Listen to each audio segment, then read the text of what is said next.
Madam ನಮಸ್ತೆ. ಮೊದಲಿಗೆ ನೀವು ಅಲ್ಲಿ DYSP ಕಚೇರಿಗೆ ಹೋದಂಥ ಸಂದರ್ಭದಲ್ಲಿ ನಿಮ್ಮ ಜೊತೆ ಅವರು ಯಾವ ರೀತಿಯಾಗಿ ನಡ್ಕೊಂಡ್ರು?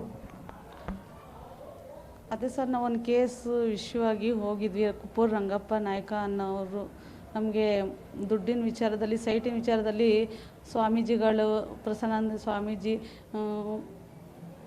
ಜಾರಕಿಹೊಳಿ ಸಾಹೇಬರು ಮತ್ತು ಪರಮೇಶ್ ಸಾಹೇಬರು ಮತ್ತು KN ರಾಜಣ್ಣ ಸರ್ ಎಲ್ಲ ನಮ್ಮ ಆಪ್ತರು. ನಾವು ಹಾಗೆ ಹೀಗೆ ನಿಮ್ಗೆ ಏನು ಬೇಕೋ ಸೈಟ್ ಕೊಡಿಸ್ತೀವಿ ಹಾಗೆ ಹೀಗೆ ಅಂತ ನಮಗೆ ಇದಾಗಿದ್ದು. ಆ ಥರ ಏನೋ ಒಂದು ಕೇಸ್ ಆಗಿ ನಾವು ದುಡ್ಡು ಕಳ್ಕೊಂಡಿದ್ದು ಒಂದು ಇದಕ್ಕೆ ಅಲ್ಲಿ ಕೇಸ್ ಮಾಡೋಕ್ಕೆ ಕಂಪ್ಲೇಂಟ್ ಕೊಟ್ಟಿದ್ದೆ ಮಹಿಳಾ ಆಯೋಗದಲ್ಲಿ.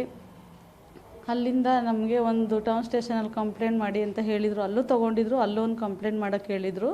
ನಾವು ಅಲ್ಲಿ ಕಂಪ್ಲೇಂಟ್ ಮಾಡಿದಾಗ ಅಲ್ಲಿ ನಮ್ಗೆ ಯಾವುದೇ ರೀತಿ ನ್ಯಾಯ ಸಿಕ್ಕಿಲ್ಲ. ಆ ಒಂದು ನೋವಲ್ಲಿ ಇದ್ದಿದ್ದ ಟೈಮಲ್ಲಿ DYSP ರಾಮಚಂದ್ರಪ್ಪ ಅವರು ನಮಗೆ ಕರೆ ಮಾಡಿದರು. ಆಗ ನಮಗೆ ಒಂದು ಖುಷಿ ಆಯಿತು. ಏನೋ ಒಂದು ಬರುತ್ತೆ, ಏನೋ ಒಂದು ನೋಟಿಸ್ ಬಂದಿತ್ತು. ಆಗ ನಾನು ಊರಿಗೆಲ್ಲ ಯಾರಿಗೂ ಕಳಿಸಿದ್ದೆ. ನೋಟಿಸ್ ಬಂದಾಗ ಕಳಿಸ್ದಾಗ ಆ ನೋಟಿಸು ಮಹಿಳಾ ಆಯೋಗದ್ದು ಇದಾಗಿದೆ ಕಂಪ್ಲೇಂಟು, ಅದು ಇನ್ಮೇಲೆ DYSPಯಿಂದ ನಿಮಗೆ ಫೋನ್ ಬರುತ್ತೆ ಹೇಳಿ ಅಂತ ಹೇಳಿದರು. ಆ ಒಂದು ವಾರ ಕಳೀತು, 20 ದಿವಸ, ತಿಂಗಳು ಕಳೀತು ಸರ್. ಆಮೇಲೆ ಫೋನ್ ಬಂತು, ನನಗೊಂದು ಫೋನ್ ಬಂತು. ಮೇಡಮ್, ಈಗ ನಿಮಗೆ ಫೋನ್ ಬಂತು ಅಂತ ಹೇಳಿದ್ರೆ ನಾರ್ಮಲ್ ಕಾಲ್ ಮಾಡ್ತಿದ್ರಾ, ವಿಡಿಯೋ ಕಾಲ್ ಮಾಡ್ತಿದ್ರಾ, ಏನು ಫೋನ್ ಮಾಡಿ ಏನು ಹೇಳ್ತಾಯಿದ್ರು ಮೇಡಮ್ ಆ ಟೈಮಲ್ಲಿ ನಿಮಗೆ?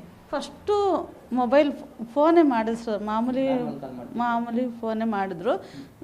ನಾವಮ್ಮ DYSP SP ಅಂದರು ಫಸ್ಟು. ಆಮೇಲೆ ಹಲೋ ಸರ್ ಅಂತ ನಾನು ಮಾತಾಡೋಕ್ಕೆ ಒಂಥರ ಭಯ ಆಗೋದಕ್ಕೆ ನನ್ನ ಕ್ಲಿಯರಿಟಿ ಅವ್ರಿಗೆ ಕೇಳಿಸ್ತಿತ್ತೋ ಇಲ್ಲೋ ಗೊತ್ತಿಲ್ಲ. ನಾವಮ್ಮ ಮಧುಗಿರಿಯಿಂದ DYSP, ನೀನು ಮಹಿಳಾ ಆಯೋಗಕ್ಕೆ ಕಂಪ್ಲೇಂಟ್ ಮಾಡಿದ್ದೇನಮ್ಮ ಹಾಗೆ ಹೀಗೆ ಅಂತ ಏನೋ ಎಲ್ಲ ಕೇಳಿದ್ರು. ಆಗ ನಾನು ಹಾಂ ಸರ್ ಕಂಪ್ಲೇಂಟ್ ಮಾಡಿದ್ದೆ, ಈ ಥರ ಎಲ್ಲ ನನಗೆ ಅನ್ಯಾಯ, ಈ ಥರ ಕುಪ್ಪೂರು ರಂಗಪ್ಪ ನಾಯಕ ಅವರು ಈ ಥರ ತುಂಬ ನಮ್ಮನ್ನು ಎಲ್ಲ ರೀತಿಯಲ್ಲೂ ಬಳಸ್ಕೊಂಡು ನಮ್ಗೆ ಅನ್ಯಾಯ ಮಾಡಿದ್ರು. ದುಡ್ಡು ಕಾಸಿನ ವಿಚಾರದಲ್ಲಿ ನಾವು ಕಂಪ್ಲೇಂಟ್ ಕೊಟ್ಟಿದ್ವಿ, ಸೈಟ್ ಕೊಡಿಸ್ತೀವಿ ಹಾಗೆ ಹೀಗೆ ಅಂತ, ಹೊಸಪೇಟೆ ಹತ್ರ ಸೈಟ್ ತೋರಿಸಿ, ಆನೇಕಲ್ ಕಡೆ ಎಲ್ಲ ಕೊಡಿಸ್ತೀವಿ, ಊರಲ್ಲಿ ಕೊಡ್ತೀವಿ ಅಂತ ಎಲ್ಲ ಏನೇನೋ ಹೇಳಿ ಸುಳ್ಳು ಹೇಳಿದರು. ಈ ಥರ ನಮ್ಗೆ ಯಾವುದೇ ರೀತಿ ನಮಗೆ ದುಡ್ಡು ಸಿಕ್ಕಿಲ್ಲ, ನ್ಯಾಯನೂ ಸಿಕ್ಕಿಲ್ಲ, ನಮ್ಗೆ ಈ ಥರ ಅನ್ಯಾಯ ಆಯಿತು. ಅದಕ್ಕೆ ನಾನು ಮಹಿಳಾ ಆಯೋಗಕ್ಕೆ ಹೋಗಿ ಈ ಥರ ಕಂಪ್ಲೇಂಟ್ ಮಾಡಿದ್ದೆ, ನನಗೆ ಎಲ್ಲೂ ನ್ಯಾಯ ಸಿಗ್ತಾಯಿಲ್ಲ ಸರ್.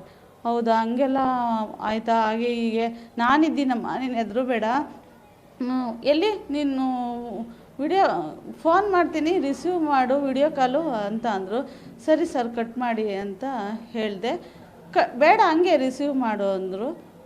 ಅದು ನನಗೆ ಅವಾಗ ಮೊಬೈಲು ತೊಗೊಂಡಿದ್ದು ಹೊಸಬ್ರಲ್ಲಿ, ನನಗೆ ನಾರ್ಮಲ್ ಕಾಲಲ್ಲೇ ವಿಡಿಯೋ ಕಾಲ್ ಮಾಡೋದು ಗೊತ್ತಿಲ್ಲ, ಹಂಗೆ ರಿಸೀವ್ ಮಾಡಮ್ಮ ಅಂತ ಹೇಳಿದ್ರು.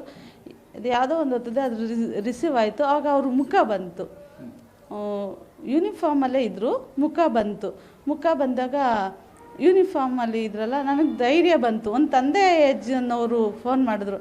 ಆಗ ನನಗೊಂದು ಕಡೆ ಖುಷಿ, ಒಂದು ಕಡೆ ಆಗಿದ್ದ ಅನ್ಯಾಯಕ್ಕೆ ಎಲ್ಲೋ ಒಂದು ನ್ಯಾಯ ಸಿಗುತ್ತೆ ಅನ್ನೋ ಒಂದು ಇದರಲ್ಲಿ ಮಾತಾಡಿದೆ. ಸರ್ ಹಿಂಗಾಯ್ತೆ, ಹೌದಾ, ಆಗ ಈಗ ಎಲ್ಲಿ ಸರಿಯಾಗಿ ಇಟ್ಕೊಮಕ್ಕ, ಸರಿಯಾಗಿ ಕಾಣಿಸ್ತಿಲ್ಲಮ್ಮ, ಇಲ್ಲಮ್ಮ ಅಂದರೆ ನನಗೆ ಹೆಲ್ತು ಒಂದು ಸ್ವಲ್ಪ ಹುಷಾರು. ಆ ಟೈಮಲ್ಲೂ ನನಗೇನೋ ಜ್ವರ ಆ ಥರ ಏನೋ ಹುಷಾರಿರಲಿಲ್ಲ. ಆವಾಗ ಆ ನೋವು ತುಂಬಾ ನನಗೆ ಇತ್ತು. ಆವಾಗ ಕಾಣಿಸ್ಲಿ ಅಂತಲೇ ನಾನು ಹಿಡ್ಕೊಂಡೆ ಸರ್. ಆಗ ಹಿಡ್ಕೊಂಡಾಗ ಓ ಹೌದಾ, ಇಲ್ಲಿ ನಾನು ನೋಡ್ದಾ, ಧೈರ್ಯ ಬಂತಾ, ನಂಬಿಕೆ ಬಂತಾ, ಬರ್ತೀಯ ತಾನೇ, ಏನು ಭಯಪಡಲ್ಲ ತಾನೇ ಅಂದರು. ಆವಾಗ ನನಗೆ ತುಂಬಾ ನಂಬಿಕೆ, ಧೈರ್ಯ ಬಂತು ಸರ್. ಆಮೇಲೆ ಅವತ್ತು ಸಂಜೆಗೆ ಮನೆಗೆಲ್ಲ ಫೋನ್ ಮಾಡಿ ಅಮ್ಮ ಅಪ್ಪ ಎಲ್ರಿಗೂ ಹೇಳಿದೆ. ಖುಷಿ ಆಯಿತು, ಹಿಂಗೆ ಯಾರೋ ಅಪ್ಪ ಇದ್ದಂಗೆ ಅವರೇ, ನನಗೆ ನ್ಯಾಯ ಸಿಗುತ್ತೆ ಅಂತ ಎಲ್ಲ ಖುಷಿಯಿಂದ ಹೇಳ್ಕೊಂಡೆ. ಯಾವಾಗ ಕರೆದಿದ್ದಾರೆ ಅಂದರು. ಅದೇ ಹಿಂಗೆ ಬರ್ತೀವಿ ಇಷ್ಟಾಗೆ ಅಂತ ಹೇಳಿ ಅವ್ರು ಮಾಡಿದ್ದು ನನಗೆ ಆಗಸ್ಟ್ 7ನೇ ತಾರೀಕು ಅನಿಸುತ್ತೆ ಕಾಲು.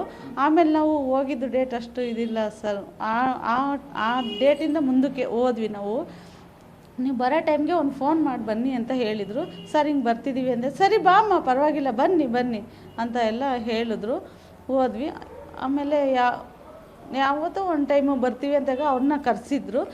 ಆ ಕರೆಸ್ದಾಗ ಅವ್ರು ಯಾವುದೋ ಕೇಸ್ ವಿಷಯವಾಗಿ ಹೊರಗಡೆ ಹೋಗಿದ್ರು. ಅವ್ರು ಬರಬೇಕಾದ್ರೆ ಸಂಜೆ 5:15 ಮೇಲೆ ಆಯಿತು ಸರ್. ಅವರು ಅಷ್ಟರಲ್ಲೇ ಅಲ್ಲಿ ಕುಪ್ಪೂರು ರಂಗಪ್ಪ ನಾಯಕನೂ ಬಂದು ಎಲ್ಲ ಹೋಗಿ ಅಡ್ಡಾಡ್ತಿದ್ದ. ನಮ್ಗೆ ಯಾರೋ ರಿಲೇಷನಲ್ಲಿ ಸಿಕ್ಕಿ ಮಾತಾಡಿಸ್ತಾಯಿದ್ರು. ಅಲ್ಲೊಂದು ಧ್ವಜದ ಕಂಬ ಇದೆ ಇದರಲ್ಲಿ, ಅಲ್ಲಿ ಕುತ್ಕೊಂಡು ಮಾತ್ರ ಅವ್ರು ಪಾಡ್ಗೆ ಅವ್ರು ಹೋದರು. ಆಮೇಲೆ ಸಾರ್ DYSP ರಾಮಚಂದ್ರಪ್ಪ ಎಲ್ಲೋ ಕೇಸ್ ಮೇಲೆ ಹೋಗಿದ್ದವರು ಬಂದರು. ಆವಾಗ ಬಾಮ್ಮ ಇಲ್ಲಿ ಏನು ಏನಾಯಿತು ಸರ್ ಹಿಂಗೆ ಆಯಿತು ಅಂತ ಎಲ್ಲ ಹೇಳಿದ್ರೆ, ಆಗ ಫೋನ್ ಮಾಡಪ್ಪ ಅವ್ರಿಗೆ ಯಾರಿಗೂ ಅಂತ ಯಾವುದೋ ಮತ್ತೆ ಸಾರ್ಗೆ ಯಾರಿಗೋ ಹೇಳಿದ್ರು. ಅವ್ರು ಮಾಡಿದಾಗ ಅವ್ರು ಅಲ್ಲೇ ತುಮಕೂರಲ್ಲಿದ್ದೀವಿ, ನಮಗೆ ಯಾರಿಗೂ ಹುಷಾರಿರಲಿಲ್ಲ, ನಾವು ಬಂದುಬಿಟ್ವಿ ಅಂತ ಏನೋ ಅವರು ಹೇಳ್ದಂಗಿತ್ತು. ನಾನು ಕೇಳಿಸ್ಕೊಂಡೆ ನೋಡಮ್ಮ ಹಿಂಗೆ ಹೋಗ್ಬಿಟ್ಟಿದ್ದಾನಂತೆ, ಏನಕ್ಕೆ ಇವನು ಇರತ್ತಾನೆ, ನಾನು ಹೇಳಿದ್ದೆ ತಾನೆ ಅಂತ ಅವಾಜ್ ಆಗ್ತಾಯಿದ್ರು ಅವನಿಗೆ. ಆವಾಜ್ ಆಗ್ತಾಗ ನನಗೆ ಇನ್ನೂ ಧೈರ್ಯ ಬಂತು, ಪರವಾಗಿಲ್ಲ ಇಲ್ಲ ಒಂದು ಕಡೆ ಮಹಿಳಾ ಆಯೋಗದಿಂದ ಬಂದೈತೆ, ಸ್ಟ್ರಾಂಗ್ ಆಗೈತೆ ಅಂತ ಇನ್ನೂ ಜಾಸ್ತಿ ಇದಾಯಿತು.